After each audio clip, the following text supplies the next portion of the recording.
చిన్న ప్రార్థన చేసుకుందాం. పరిశుద్ధుడా, మీకు వందనాలు, మీ స్తోత్రాలు. ఈ 2025 సంవత్సరం ప్రభా 11 నెలలు ఎలా గడిచిపోయినాయి కూడా మాకు అర్థం కాలేదు. మరి ఈ డిసెంబర్ మాసం ఈరోజు మీ పాదాల దగ్గర చేరి మీ నామాన్ని మహింపరచడానికి మీరు మాకు ఇచ్చినటువంటి ఈ అమూల్యమైనటువంటి సమయాన్ని బట్టి మిమ్మల్ని కొనియాడుతున్నాం. అయ్యా, మీ పాదాల దగ్గర చేరి మీ మెలనైన స్వరం వినడానికి మీరు ఇచ్చిన భాగ్యాన్ని బట్టి కొనియాడుతూ, నాయనా మేము ఎవరూ కనపడకూడదు, కానీ మేము ఒక బోరుగా మాత్రమే మేము ఇక్కడ ఉపయోగపడాలి తప్పితే, నాన్న మీ మాటలే మేము వినాలి, మీ స్వరం వినాలి. మీ మాటలు బండలు పగలు కొడతాయి ప్రభువా. మీ మాటలు మరకైనటువంటి మా హృదయాన్ని శుద్ధి చేస్తాయి ప్రభువా. అయ్యా, రాతి గుండెని మెత్తటి మాంసం గుండెగా మారుస్తాయి. మీ మాటలు శక్తి గలవి.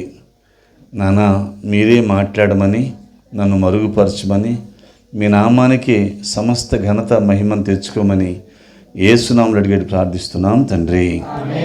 ఆమేన్. హల్లెలూయా. పిల్లరా, అందరికి వందనాలండి. మరొకసారి ఈ రాత్రి వేళ లూకా సువార్త 2వ అధ్యాయం, లూకా సువార్త 2వ అధ్యాయం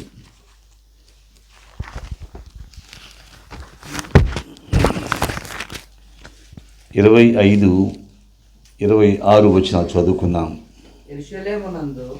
యెరూషలేమునందు సుమియోను ఒక మనుషుడుండెను. అతడు నీతిమంతుడును భక్తిపరుడనై ఉండి ఇశ్రాయేలు యొక్క ఆదరణ కొరకు కనిపెట్టువాడు. అతడు ప్రభు యొక్క క్రీస్తును చూడక మునుపు మరణము పొందుడని అతడు పరిశుద్ధాత్మ చేత బయలుపరచబడి ఉండెను. ఆత్మవశుడై అతడు దేవాలయంలోనికి వచ్చెను. హల్లెలూయా. పిల్లరా, ఈ రాత్రి వేళ ఒక అమూల్యమైనటువంటి మాటని మనం జ్ఞాపకం చేసుకుందాం. ఏంటి అంటే, ఈరోజు సుమియోను అనేటువంటి మాటని గురించి మనం నేర్చుకుందాం. సుమియోను అనగా వినుట. ఒక చిన్న మాట. వినకుండా మీరు డాక్టర్లు అవ్వగలుగుతారా? వినకుండా, పాఠాలు వినకుండా మీరు కలెక్టర్లు అవుతారా? తల్లిదండ్రుల మాట వినకుండా మీరు ప్రయోజకులు అవుతారా? భర్త మాట వినకుండా, భార్య మాట వినకుండా, ఎవరి మాట వినకుండా వచ్చింది మీరు వర్ధిల్లుతారు. మాట వింటేనే మన యొక్క జీవితం వర్ధిల్లుతుంది. బాగా గుర్తుపెట్టుకుందాం. ఈ రాత్రి వేళ దేవుడు ఒక చక్కటి మాట జ్ఞాపకం చేస్తాడు. సుమియోను అనగా వినుట. చిన్న మాట. ఇంతకుముందు కూడా మీకు ఈ మాట చెప్పాను. ఈ మాట నేను తిరుపతి రేడియో స్టేషన్లో ఈ మాటలని ఉదయకాలం సూక్తి ముక్తావళిలో కూడా ఈ మాటలు నేను చెప్పాను. ఈ మాటలు వస్తాయి. కొన్ని ప్రోగ్రాం చేశాను వాటిల్లో. అందులో ఒక ప్రోగ్రాంలో నేను చెప్పిన మాట ఏంటంటే, ఒక జింక ఉందంట. ఆ జింకకి ఒక చిన్న పిల్ల పుట్టింది. దాన్ని తీసుకెళ్ళి దాన్ని భద్రంగా, దాన్ని చక్కగా లోపల పక్కన అడవిలో ఒక గుహలాగా దాన్ని తయారు చేసుకొని దాంట్లో దాని బిడ్డను పెంచుకుంటూ వస్తుంది. అది పాలిస్తుంది, మేత మేసుకుంటుంది, మరలా వస్తుంది. అలా నెల గడిచే కొద్దికి పిల్ల కొంచెం పెద్దదయ్యింది. పిల్ల పెద్దదయిన తర్వాత ప్రతిరోజు చెప్పినట్టుగానే అమ్మ చెప్పిన దానికి ఏమని, అమ్మా నేను వెళ్ళొస్తాను, నువ్వు భద్రం బయటికి రమ్మాకే అని చెప్పింది. అలాగే మమ్మీ అంది. మమ్మీ ఏ మార్గం గుండా వెళ్ళిందో చూసింది కదా, రోజు చూస్తుంది కదా. తను కూడా వాళ్ళ అమ్మ వెళ్ళిన తర్వాత అమ్మ ఎక్కడికి వెళ్తుంది చూద్దామని మెల్లిగా దారి పట్టుకొని బయటకు వచ్చిందంట. బయటకు వస్తే వచ్చింది పచ్చటి అడవి, చక్కటి పక్షులు అరుపులు వినపడుతూ ఉన్నాయి. అవన్నీ చూడంగానే ఇది ఎగురుతూ ఎగురుతూ ఆడుకుంటుందంట అక్కడ. అలోగా ఒక సింహం రానే వచ్చింది, ఒక దెబ్బేసింది, చచ్చిపోయింది. అది చిన్నది, దాన్ని తినడానికి చాలదని చెప్పి ఇంతలో ఆ మార్గం గుండా నక్క ఒకటి వచ్చిందంట. నక్క, నువ్వు ఇక్కడే ఉండు, పెద్ద వేట తీసుకొస్తాను, నేను తిన్న తర్వాత నీకు కూడా పెడతానులే అందంట. పాపం అది అక్కడే కాసుకుంది. ఎంతసేపు అయినా రాట్లా సింహం వెళ్ళి. అది అనుకుంది దీని కథ మర్చిపోయిందేమో, అది వెళ్ళిపోయింది కాబట్టి మనం దీన్ని చెవులు వరకన్నా తినేద్దాము. ఏటిని తినేద్దాం? చెవులు వరకన్నా తినేద్దామని చెప్పి ఆ 2 చెవులు తినేసింది. ఇంతలో సింహానికి ఏం దొరకలా వచ్చేసింది. వచ్చేతలికి దాని చెవులు లేవు. సింహానికి కోపం వచ్చింది. ఏమరా దుర్మార్గుడా, నేను ఇక్కడ పెట్టిపోతే చెవులు తినేస్తావా అంటే, అబ్బెబ్బే లేదయ్యా, నేను దాన్ని తినలేదు, ముందుగానే దానికి లేవు అందంట. నాకు అబద్ధం చెప్పొద్దురా, దానికి ఉన్నాయి చెవులు అన్నాడంట. ఇంతలో ఆ జింక తల్లి వచ్చిందంట అక్కడికి. వస్తే నక్క అంటుందంట, నా మాట అబద్ధం అయితే అదిగో పిల్ల జింక వాళ్ళ తల్లి వచ్చింది, వాళ్ళ అమ్మని పిలిచి అడుగు అందంట. వాళ్ళ అమ్మని పిలిచి అడిగినారు. అడిగినప్పుడు ఆ జింకని అడిగారంట, నీ పిల్లకి చెవులు లేవా అంటే అప్పుడు అందంట పెద్ద జింక, లేవమ్మా, దానికి చెవులు ఉండుంటే అది నా మాట వినుండి ఉంటుంది, నా మాట వినుండి అది ఈరోజు వచ్చింది, బ్రతికే ఉండి ఉంటుందమ్మా. దానికి నా మాట వినలేదు కనుకనే 5 దినాలు అది చనిపోయింది, దానికి చెవులు లేవమ్మా. అవును అంటే ఆత్మ సంఘంలో చెప్తున్న మాట చెవి గలవాడు వినుగాక. నిజంగా మనందరం కూడా విన్నట్టే ఉంటాం. కానీ ఒక సమయం వచ్చినప్పుడు, ఎప్పుడు? పెళ్ళిళ్ళు సమయం వచ్చినప్పుడు మా వాళ్ళేనా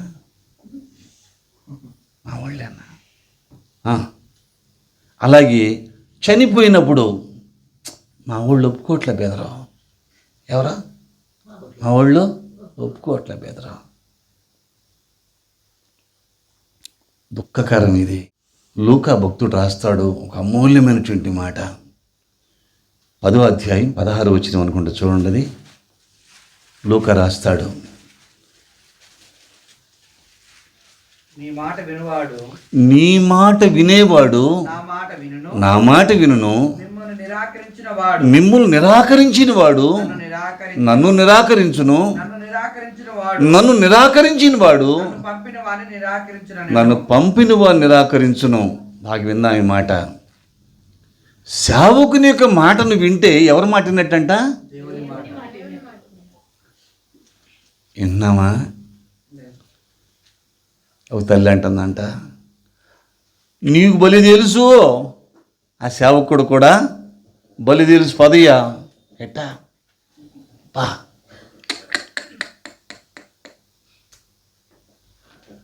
ఎక్కడున్నాం అంటే చెవులు లేని స్థితిలోనే మనం ఉన్నాం. దేవుడు అన్నాడు, సేవకుడా, వాళ్ళు నీ మాట విన్నారంటే వాళ్ళు నా మాట విన్నట్టేరా. నా మాట వాళ్ళు విన్నారంటే నన్ను పంపిన తండ్రి మాట వాళ్ళు విన్నట్టే. మాట విన్నవాడు ఏం చేస్తాడు చెప్పండి? తన జీవితాన్ని కట్టుకుంటాడు. మాట విన్నవాడు తన జీవితాన్ని కట్టుకుంటాడు. మాట విన్నవాడు మార్గంలో నడుస్తాడు. మాట విన్నవాడు వెలుగు సంబంధి. మాటకు తిరగబడి మాట్లాడుతున్నాడు చీకటి సంబంధి. గుర్తుపెట్టుకోండి. సుమియోను అంటే ఏమంటే అర్థం చెప్పండి? వినుట. మనం కూర్చుని మాటలు వినటం కాదు, మాట విని దాని ప్రకారం చేయటమే మాట వినటం అంటే. దాని ప్రకారం చేయటమే మాట వినటం అంటే. మత్తయి సువార్తలో మత్తయి భక్తుడు కూడా వచ్చింది, చాలా చక్కటి మాట రాస్తాడు. 7వ అధ్యాయం 24, 25 వచనం చదువుకుందాం. కాబట్టి ఈ నా మాటలు విని వాటి చొప్పున చేయు ప్రతివాడును బండ మీద తన ఇల్లు కట్టుకొని బుద్ధిమంతుని పోలి ఉండును. బండ మీద తన ఇల్లు కట్టుకున్న బుద్ధివంతుని పోలి ఉండును. వాన కురిసెను, వరదలు వచ్చెను, గాలి విసిరి ఆ ఇంటి మీద కొట్టెను గాని దాని పునాది బండ మీద వేయబడెను కనుక అది పడలేదు. చాలండి. ఏమంట, ఈ నా మాటలు విని వాడు చొప్పున చేయి ప్రతివాడు బండ మీద తన ఇల్లు కట్టుకొనును. నిజంగా దేవుని బిడ్డలైన మనము ఆయన మాట విని మన జీవితాలను కట్టుకోవాలంటున్నాడు. ఒకవేళ ఆయన మాట వినకపోతే మనం ఎక్కడున్నామంటే అంటాడు ఆయన, ఇసుక మీద మన బ్రతుకుని కట్టుకున్నట్టుండదు అంటాడు. నిజంగా ఈ ఆఖరి దినాల్లో వచ్చింది. ఎవరి జీవితాలు వాళ్ళే, గుర్తుపెట్టుకోండి. ఎవరి జీవితాలు వాళ్ళయే, ఎవరి రక్షణ వారిదే. అయితే ఎవరి రక్షణ కాపాడుకోవాల్సిన బాధ్యత వారిదే, గుర్తుపెట్టుకోండి. నిజంగా ఈ ఆఖరి దినాల్లో వచ్చింది. పెద్దవారైనా, యవనస్తులైనా, పిల్లలైనా మనం ఏం చెయ్యాలి అంటే ఆయన మాట వినాలి. ఆయన మాట వినాలి. నిజంగా వినుట అనగా మనం చేసే పని కూడా కనపడాలి. అక్కడ నేను విన్నాను అంటే ఆ పని అక్కడ కనపడాలి. నిజంగా సుమియోను దేవుని మాట విని అలాగు చేయువాడుగా ఉన్నాడంట. ఎట్టంట, దేవుని మాట విని అలాగు చేసే వ్యక్తిగా ఉన్నాడంట. అందుకనే మనం సుమియోను గురించి ఒక మాట చెప్పుకోవచ్చు. ఏమని చెప్పండి? అతడు బుద్ధివంతుడు అని చెప్పుకోవచ్చు. అతని గురించి బుద్ధివంతుడు అని చెప్పుకోవచ్చు. అంటే దేవుని మాట వింటే బుద్ధివంతుల జాబితాలో మనం చేరతాం. దేవుని మాటను మనం నిరాకరిస్తే వచ్చింది బుద్ధిహీనుని జాబితాలో మనము చేరతాం. అలాగే సుమియోను గురించి మరొక మాట ఉంది. సుమియోను గురించి మళ్ళీ చదవండి ఆ మాట ఒక్కసారి. చాలు ఆ మాట చాలు నాన్న. సుమియోను ఎక్కడ నివసిస్తున్నాడంట? సుమియోను యెరూషలేములో నివసిస్తున్నాడంట. చిన్న మాట. యెరూషలేము అనగా సమాధానం. యెరూషలేము అనగా సమాధానం. ఏళ్ల తరబడి మనం దేవుని సన్నిధికి వస్తూనే ఉంటాం. కానీ సంఘంలో కూడా వచ్చింది సమాధానం ఉండదు. సంఘంలో సమాధానం ఉండదు. అలాగే ఏళ్ల తరబడి దేవుడి మాటలు వింటూనే ఉంటాం. భార్యాభర్తల మధ్యలో కూడా వచ్చింది సమాధానం ఉండదు. కారణం ఏంటి చెప్పండి? నా చెయ్యి పైన ఉండాలి. ఎవరి చెయ్యి పైన ఉండాలి? నా చెయ్యి పైన ఉండాలి. ఒక చిన్న మాట, నా చెయ్యి పైన నీ చెయ్యి పైన కాదు, కానీ నీ చేతి పైన నా చేతి కంటే, నీ చేతి కంటే పొడుగ్గా, నా చేయి కంటే పొడుగ్గా ఉన్నటువంటి దేవుని హస్తం పైన ఉంది. కనుక నేను గెలవటం, నీ మాట గెలవటం కాదు, కానీ దేవుని మాట మన ఇంట్లో గెలవాలి. మన ఇంట్లో ఎవరి మాట గెలవాలి? దేవుని మాట. నీవు నేను రచ్చ చేసుకుంటున్నాం అనుకోండి, మన గడపలు అడుగు కూర్చుని అంటాడు, నేను చెప్పింది కరెక్టే జరిగింది. ఎవరికి? సాతానుడికి ఎంత ఆనందమో. భార్య తిరస్కరించి భర్తను మాట్లాడితే వాడికి ఎంత ఆనందమో. వాడు పక్క నవ్వుకుంటూ ఉంటాడు అక్కడ చేరి. లేదు 10 మందిలో వచ్చింది, భర్త వచ్చింది, భార్య అని వచ్చింది, ఊరిని ఒక పొరక పుల్ల తీసాడు పడేసాడు అనుకో, అప్పుడు కూడా వాడు ఆనందపడతాడు. దేవుడు అంటాడు, మనం ఒకరికంటే ఒకరము గనులుగా, ఒకరికంటే ఒకరు గొప్పగానే మనం చూసుకున్నప్పుడు వచ్చింది మన కుటుంబ వ్యవస్థ సమాధానంతో నింపబడుతుంది. సుమియోను యెరూషలేములో నివసించెను అంటే మనం నివసించే స్థలం వచ్చింది సమాధానకరమైన స్థలం ఉండాలి. ఎక్కడంట? మనం నివసించే స్థలంలో వచ్చింది సమాధానము మెండుగా ఉండాలి. బాగా గుర్తుపెట్టుకోండి. మన ఇంట్లో సమాధానం ఉండాలంటే మనతో కూడా ఎవరు ఉండాలి చెప్పండి? దేవుడు ఉండాలి.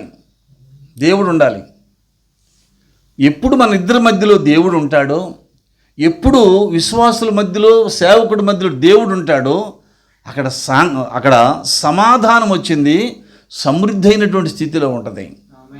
అంటే ఇరువురి మధ్యలో వచ్చింది దేవుడు కాకుండా వచ్చింది దెయ్యం ఉంటే అక్కడ అశాంతి ఉంటుంది, అక్కడ అశాంతి ఉంటుంది. అయితే సిమియోను ఎక్కడున్నాడంట?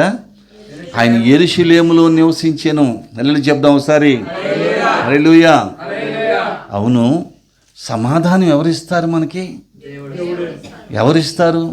నిజంగా సంతోషమే సమాధానమే, సంతోషమే సమాధానమే, సంతోషమే సమాధానమే, చెప్పనా సఖ్యమైన సంతోషం, చెప్పనా సఖ్యమైన సంతోషం. హల్లెలూయా. సమాధానము దేవుడు మాత్రమే ఇవ్వగలడు. చిన్న మాట, ఎవరికైనా ఒక అవసరం ఉందన్నారనుకోండి, ఒకసారి నాకు అక్క అవుతుంది అమ్మాయి ఫోన్ చేసి, అరే తమ్ముడు నాకు ఒంట్లో బాగుండలా, ఒక 3,000 ఏదా అంది. పాస్టర్ గారు వండుకొని, పాస్టర్ గారు 3,000 చాలవండి అన్నాడు. ఎంత ఇమ్మంటారండి? ఒక 5,000 ఇమ్మంటారన్నా? లేదండి, ఒక 8,000 వేయండి అన్నాడు. అడిగింది ఎంత? 3. నేను చెప్పింది ఎంత? 5. ఆయన చెప్పింది ఎంత? సరే పంపించేశానండి. పంపిస్తే వాళ్ళు వచ్చింది చూపించుకోవాల్సిన హాస్పిటల్ ఎక్కడికో చూపించుకొని, తమ్ముడు ఈ డబ్బులు చాలేదురా మళ్ళీ పంపరా అని. నా దగ్గర ఎక్కడే? అంటే మనుషులుగా మనం ఎవరికైనా సహాయం చేసినా, ఎవరికైనా సంతోష పెట్టాలని మన దగ్గర ఎంత ఉంటుంది చెప్పండి? మన దగ్గర కొంచెం ఏముంటుంది, అందుకంటే ఎక్కువ చేయలేము, మనం అంతగా మించి చేయలేము. అయితే సమృద్ధి అయినటువంటి స్థితిని ఇచ్చేవారు ఎవరంటే దేవుడే. బాగా గుర్తుపెట్టుకోండి. మనం కొంతవరకే సహాయం చేయగలం, కొంతవరకే వాళ్ళని సంతోష పెట్టగలం, కొంతవరకే వారిని నడిపించగలం. అయితే కడవరకు నడిపించాలన్నా, కడవరకు నీ జీవితంలో వచ్చింది సమాధానం ఇవ్వాలన్నా దేవుడు తప్పితే మనుషులు ఇవ్వలేరు. మనుషులు కొంతవరకే ఉంటారు. నా తండ్రి, నా అన్నదమ్ములు ఇద్దరు చనిపోయినప్పుడు ఆయన ఒక మాట అంటున్నాడు, నానా నన్ను తీసుకెళ్ళి మీరు కడ తీరుస్తారు నేను అనుకుంటే, నేనేంట్రా మీ కార్యక్రమాలు చేయాల్సి వస్తే కళ్ళమ్మ నీళ్ళు పెడుతున్నాడు. ఆయన ఏమనుకున్నాడు? నేను బిడ్డలను బలంగా సాకాను కదా, వీళ్ళు నన్ను తీసుకెళ్ళి పూడ్చి పెడతారనుకున్నాడు, వీళ్ళు వాళ్ళ కార్యక్రమాలు వాళ్ళు చేస్తారనుకున్నాడు. కానీ చేయాల్సి వచ్చింది ఎవరికి? తండ్రి బిడ్డల యొక్క కార్యక్రమాలు చేయాల్సి వచ్చింది. నిజమే, మన ఆలోచనలు వేరు, దేవుని ఆలోచనలు వేరు. ఏదేమైనప్పటికీ ఒక మాట, మనకు సమాధానం ఎవరిస్తారు? యోహాను సువార్త 14వ అధ్యాయం 27వ వచనం చదువుకుందాం. యోహాను, శాంతి శాంతి మీకు అనుగ్రహించి వెళ్ళుచున్నాను, నా శాంతిని మీకు అనుగ్రహించుచున్నాను, లోకమిచ్చినట్లుగా మీకు మీకు అనుగ్రహించుటలేదు. చాలండి. ప్రభు అంటున్నాడు, అయితే ప్రభు జ్ఞాపకం చేస్తున్న మాట, శాంతి మీకు అనుగ్రహించి వెళ్ళుచున్నాను, నా శాంతినే మీకు అనుగ్రహిస్తున్నాను. ఎవరిదంటే ఇది? దేవునిది. అంటూ కింద రాస్తాడు, లోకమిచ్చినట్లు కాదు నేను మీకు అనుగ్రహించుట, లోకము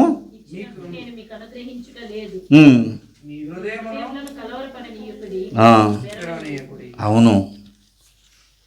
మనిషి జీవితంలో ఎప్పుడూ కలవరమే, ఎప్పుడూ కలవరమే. అయితే ప్రభు జ్ఞాపకం చేస్తున్న మాట, నా శాంతినే మీకు అనుగ్రహిస్తున్నాను, లోకమిచ్చినట్లు కాదు. నిజంగా మీరు కలవరపడమాకండి. నిజంగా దేవుని శాంతి ఎలా ఉంటుంది అంటే, అది పొందిన వాడికి మాత్రమే అర్థమవుద్ది, అది పొందిన వాడికి మాత్రమే అర్థమవుతుంది. పరిశుద్ధ బైబిల్ గ్రంథంలో లూకా సువార్త 7వ అధ్యాయం 36-37 వచనాలు ఒక మాట కనపడుతుంది. 7వ అధ్యాయం. పరిసయ్యులలో ఒకడు తనతో కూడా భోజనం చేయవలని ఆయన అడిగెను. ఆయన ఆ పరిశీలన ఇంటికి వెళ్ళి పరిచయనింటికి వెళ్ళి భోజన పంక్తిని కూర్చుండగా ఆ ఊరిలో ఒక పాపాత్మురాలైన ఒక స్త్రీ ఆ ఊరిలో ఉన్న పాపాత్మురాలైన ఒక స్త్రీ యేసు పరిశీలన భోజనంకు వచ్చి కూర్చున్నాడని తెలుసుకొని ఒక బుట్టిలో అత్తను తీసుకుని వచ్చి వెనకతో ఆయన పాదముల యొద్ద నిలవబడి ఏడ్చుచు కన్నీళ్లతో ఆయన పాదములు తడిపి తల వెంట్రుకలతో తుడిచి ఆయన పాదములను ముద్దు పెట్టుకొని అత్తరు వాటికి పూసెను. చాలండి. ఇక్కడ ఒక స్త్రీ మనకు కనపడుతుంది. ఆమె గురించి రాయబడిన మాట మనందరూ తెలుసు. నిజంగా దేవుని యొక్క సమాధానం ఎక్కడ దొరుకుతుంది అంటే యేసయ్య పాదాల దగ్గర దొరుకుతుంది. దేవుడు ఆమె జీవితంలో చేసినటువంటి మేలు అంతా ఇంత కాదు. చిన్న మాట, మనకి చిన్నపిల్లలైనా పెద్దవాళ్ళైనా తప్పు చేస్తే మొట్టమొదట మన నోట్లోంచి వచ్చే మాట ఏంటంటే నీకు బుద్ధి లేదా, కడుపుకి అన్నమే తింటున్నావా అని చాలా చాలా పెద్ద మాటలు, ఇంకా చాలా చెడ్డ మాటలు కూడా మాట్లాడతాం. యేసు ప్రభు వారు ఆమెకు ఎదురుపడినప్పుడు అట్ట మాటలు ఆయన ఏం మాట్లాడలేదు. కానీ ఆమె మరియమ్మని ఎంత ప్రేమగా అమ్మా అని పిలిచాడో ఆమెను కూడా వచ్చింది అలాగే పిలిచి ఆమె జీవితంలో దేవుడు చేసినటువంటి ఆ కార్యాన్ని బట్టి ఆయన పాదాల బట్టుకు ఏడుస్తూ ఆయన దగ్గరికి వచ్చినప్పుడు మనకు కనపడుతున్న మాట 47వ వచనం. ఆమె విస్తారంగా ప్రేమించను గనక ఆమె యొక్క విస్తార పాపం క్షమించబడనని నీతో చెప్పుచున్నాను నేను. ఎవరికి కొంచెముగా క్షమింపబడునో వాడు కొంచెముగా ప్రేమించడని చెప్పి నీ పాపము క్షమించబడి ఉన్నవి అని ఆమెతో అనెను. అప్పుడు ఆయన కూడా భోజన పంక్తిని కూర్చున్న వారు పాపములు క్షమించుచున్న ఇతడెవడని తమలో తాము అనుకొని సాగిరి. అందుకు ఆయన నీ విశ్వాసము నిన్ను రక్షించెను, సమాధానము గలదానివై వెళ్ళుమని చెప్పెను. చాలండి. నిజంగా ఏ వ్యక్తి జీవితంలో అయినా కావాల్సింది ఏంటి అంటే సమాధానమేనండి. మనిషి జీవితానికి కావాల్సింది సంతోషమే. పెద్ద పెద్ద బిల్డింగులుండి, కోట్ల రూపాయల ఆస్తులుండి, కేజీలు బంగారం ఉంటే కూడా వచ్చింది నిద్ర పట్టక అల్లాడేవాళ్ళు ఇంతమంది, కాసిన మంది కాదు. అయితే పరిశుద్ధ బైబిల్ గ్రంథం చెప్తున్నటువంటి మాట సమాధానం అది ఎక్కడ దొరుకుద్ది? యేసయ్య పాదాల దగ్గర దొరికింది. మరి సమాధానం ఎక్కడ దొరుకుద్ది? చిన్న మాట, చేసినటువంటి పాపం మనిషిని తరుగుతుందంట. ఏం చేస్తుందంట? చేసిన పాపం తరుగుతుందంట అది. అయితే ఆ పాపాలన్నీ కూడా దేవుడు తీసివేసి ఆమె పాపాలు క్షమించి దేవుడు ఆమె జీవితంలో చేసిన దానికి ఆయన అంటున్నాడు, నీ విశ్వాసము నేను రక్షించెను, సమాధానం గల వెళ్ళుమని ఆ స్త్రీతో చెప్పాను. నిజంగా మన జీవితాలకి సమాధానం ఇచ్చేవాడు ఆయనే గుర్తుపెట్టుకుందాం. నిజంగా ప్రభు ఆమెను రక్షించి ఆమెకి సమాధానం ఇచ్చాడు. ఆమెని రక్షించి నిజంగా నా జీవితంలో కూడా వచ్చింది దినాన ఈ రక్షణ అనేటువంటి భాగ్యం లేకపోతే మనం ఎక్కడున్నాం ఒకసారి చెప్తారు నాకు? ఎక్కడున్నాం? ఒక 30 ఏళ్ల క్రితం యేసుప్రభు ఎవరు నాకు కూడా తెలియదు. ఒక దౌర్భాగ్యమైనటువంటి జీవితం నేను జీవిస్తున్నప్పుడు వచ్చింది. ఎవరో ఒక పెద్ద ఆయన యేసుప్రభు గురించి చెప్పాడు. నాకెందుకు పోయా, నాకు అవసరం లేదన్నా. కానీ ఆయన నన్ను విడిచిపెట్టలా. ఆయన పదే నా వెంట వస్తూ రావటం, దేవుని గురించి చెప్పటం, అలా నా జీవితంలోకి ఇచ్చింది. యేసుప్రభు సంపూర్తిగా అడుగు పెట్టడానికి నేను ఆయనకి జాగా ఇచ్చాను. ఎప్పుడైతే ఆయనకి నా హృదయంలో చోటు ఇచ్చానో దేవుడు నా బ్రతుకును కూడా మార్చాడు. ఆ రక్షణ ఆనందాన్ని నేను కూడా అనుభవిస్తున్నా. ఇది నాన్న దేవుని బిడ్డని మన జీవితాల్లో వచ్చింది. దేవుడు ఆ పాపాత్మురాలైనటువంటి స్త్రీ జీవితంలో ఏ విధంగా అయితే దేవుడు చేశాడో, అయితే ఇక్కడ కూర్చుని మనం అందరం కూడా వచ్చింది పుట్టుకతో పరిశుద్ధులమా? కాదు. మనం అందరం కూడా వచ్చింది నీతిమంతుడు ఒక్కడ లేడని రాసిపెట్టుంది. నీతిమంతుడు ఒక్కడ లేడని రాసిపెట్టింది. సుమియోను కూడా వచ్చింది. నీతిమంతుడు ఎలా అయ్యాడు? సుమియోను గురించి నీతిమంతుడు అని రాసిపెట్టాడు. ఎలా అయ్యాడు? బలులు అర్పించటం వలన ఆ దినాల్లో వచ్చింది. అతడు నీతిని సంపాదించుకున్నాడు.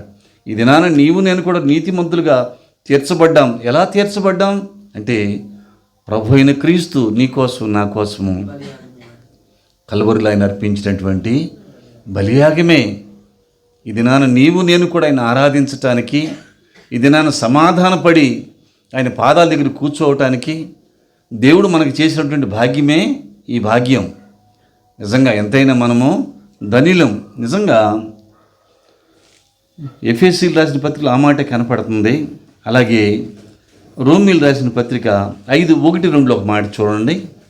కాబట్టి విశ్వాసముల వలన మనం నీతిమంతులుగా తీర్చబడి మన ప్రభువైన యేసుక్రీస్తు ద్వారా దేవునితో సమాధానం కలిగి ఉందుము. ఎట్లంట? విశ్వాసము ద్వారా దేవునితో మనము సమాధానము కలిగి ఉందాము. అంటే ఈ దినాన్ని వచ్చింది దేవుని నమ్మిన మన జీవితాల్లో వచ్చింది. మనం దేవుని మీద ఏం పెట్టాలి చెప్పండి? నమ్మాలి. ఆయన్ని నమ్మాలి. అయితే మన నమ్మకం ఎట్లుంటుంది చెప్పండి?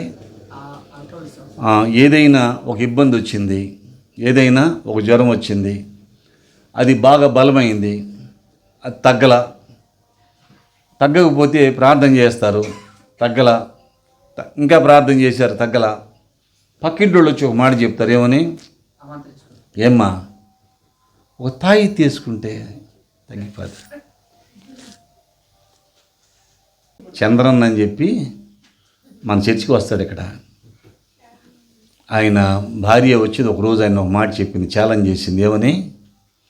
నేను నమ్మిన దేవుడు గొప్పోడైతే మా అమ్మకి నాయనకి నేను సుఖంగా పుట్టుంటే నువ్వు తాగుడు మానేస్తావని భార్య ఛాలెంజ్ చేసింది భర్త దగ్గర. భర్త అంటున్నాడు, నన్ను తీసుకెళ్ళి మటన్ చీరలో పెడితే కానీ నేను మాన్నాం అంటే ఏమే, నేను చేస్తే కానీ నేను మాన్న అన్నాడు. ఆమె ఉంది, నేను నమ్మిన దేవుడు గొప్పడితే నువ్వు మాన్తావనే. ఈయన చేసిన ఛాలెంజ్కి దేవుడు కూడా దిగొచ్చి ఆయన చేసిన పని ఏంటంటే, వీడు మాట ఎండాడు, వాడి మీద ఉన్న దెయ్యాన్ని ఏం చేశాడంటే పోరా అని చెప్పి ఆ దెయ్యాన్ని పర్మిషన్ ఇచ్చినాడు. 22 రోజులు కూడలేదు ఆయనకి. ఎన్ని రోజులు? 21 రోజులు కూడలేదు. వచ్చి మరే ఏమన్నా మరే నన్ను బతకనేదంట. అప్పుడు నేను చెప్పా, బతకనివ్వకుండా పోయింది అదేవరది, నీ పక్షాన్ని యేసయ్య ఉన్నాడు, ఏం భయపడద్దు పో అని చెప్పిన. పక్కింటోళ్ళు వచ్చి అంత చెప్తున్న మాట ఏంటంటే, ఏమ్మా శారమ్మ, ఆయన పూలు చేసుకొచ్చి డబ్బులన్నీ తీసుకొచ్చి ఇంట్లో పెట్టుకున్నావే, ఒక 500 ఇచ్చి ఆయన తాగి తీర్చకూడదా అనే. అప్పుడు ఆయన చెప్పిన మాట ఏంటి చెప్పనా, నా మొగుడు కానీ ఒకవేళ చచ్చిపోతే మటన్ చీరలో పూడ్చి పెడతా. ఎట్టా? ఆయన ఏమన్నాడు, నేను చచ్చేంత వరకే దాన్ని మాన్ అన్నాడు. ఈమెమంటుంది, ఒక తాయితే ఏమంటే ఏం చెప్తున్న మాట ఏంటి, ఆయన మటన్ చీరలో పూడ్చిపెట్టేదానికి ఇష్టపడతా కానీ తాయిత్తు మాత్రం నేనేననే. ఆమె నోట్లోంచి వచ్చేటువంటి మాట దేవుడు ఆమె చెప్పాడు. అది చెప్పను గట్టిగా.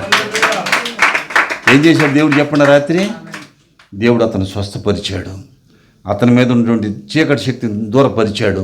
తెల్లారిపాటికి లేచి భుజాన్ని వచ్చింది గడ్డపార పారబెట్టిన పనికి వెళ్తున్నాడు. చంద్రన్న అంటే బాగుంది. నిజంగా తగ్గకపోతే మనం ఏం చేస్తాం చెప్పండి? ఆమె నిజం మొరుటి మనిషి. ఆయన మొరుటోడే. ఆయన మొరుటోళ్ళు ఇద్దరు ఛాలెంజ్ చేసుకున్నారు. వాళ్ళ మధ్యలో దేవుడు గొప్ప కార్యం చేశాడు. నిజమే, ఆయన సమాధానం ఇచ్చే దేవుడు. అంతేకాదు, ఆయన మాట వింటే సుమియోన్ని ఏ విధంగా అయితే దేవుడు వచ్చింది, ఆయన చెప్పిన మాట బుద్ధివంతుడిగా అతను చూశాడు దేవుడు. నీవు నేను కూడా వచ్చింది సుమియోను వలె దేవుని సన్నిధిలో బుద్ధివంతులుగాను సమాధానం కలిగి భూమి మీద మనం చక్కగా బ్రతకటానికి నీవు నేను కూడా ఈ క్రిస్మస్ సందర్భంలో మన జీవితాల్లో వచ్చింది సుమియోను వలె మనం మార్చుకోవడానికి మనం ఇష్టపడదాం. ఈ కొద్ది మాటలు దేవుడు దీవించి ఆశీర్వదించును గాక. ఆమేన్. ప్రియమైన దేవుని బిడ్డలారా, చక్కటి వర్తమానం మనం విన్నాం కదా. సుమియోను గురించిన వార్త. ప్రభు అయిన యేసుక్రీస్తు వారి యొక్క పుట్టుకలో చాలా కీ పర్సన్గా మనకు కనపడతారు. ఎవరండి? సుమియోను. సుమియోను అనగా ఏంటి అర్థం? వినుట. సుమియోను ఎక్కడున్నాడు? యెరూషలేములో ఉన్నాడు. యెరూషలేము అనగా సమాధానం. అర్థమైంది కదా ఈ మాట? అంటే ఎవరైతే దేవుని మాట వింటారో వారి జీవితాల్లో ఏముంటుంది? సమాధానం ఉంటుంది. చాలా చక్కటి మాటలు మనము విన్నాం. ఎవరు ఆ సమాధానం ఇచ్చేవాడు అంటే దేవుడే ఆ సమాధానము ఇచ్చువాడు. ఎక్కడ దొరికిద్ది ఆ సమాధానం? యేసయ్య పాదాల దగ్గర. అర్థమైందండి? సుమియోను అనగా వినుట.